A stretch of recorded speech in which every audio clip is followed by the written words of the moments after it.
Pine Cove is a Christian camp started in 1967.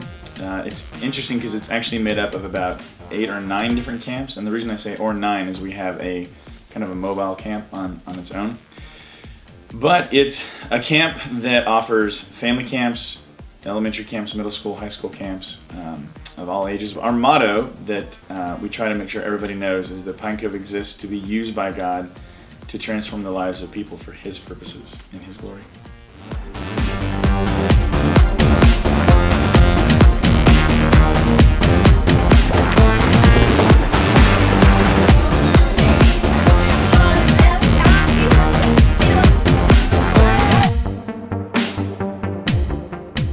Well, the end goal for the campers really goes back to the gospel. We always tell our staff the main thing is to keep the main thing, and that's Jesus. So obviously we want kids to hear the gospel and come to Christ, or family campers, adults as well.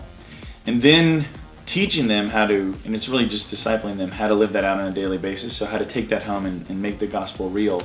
So depending on their age, that's going to look different for where they are in life, their age and their stage. Some of them it's going to be just living out my faith at school. Some of them, depending on if they're older and married, it's going to be living out the gospel in my marriage or at work, those kinds of things. But ultimately, it's really Christ-centered. It's not that we really don't get off into other denominational dogma or issues or things like that. It's just Jesus.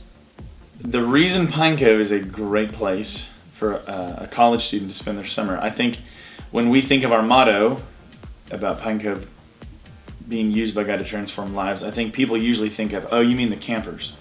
And I always say, no, that is also the college students as well. Like, our goal is to pour into them. We put them in a Bible study. We give them one-on-ones.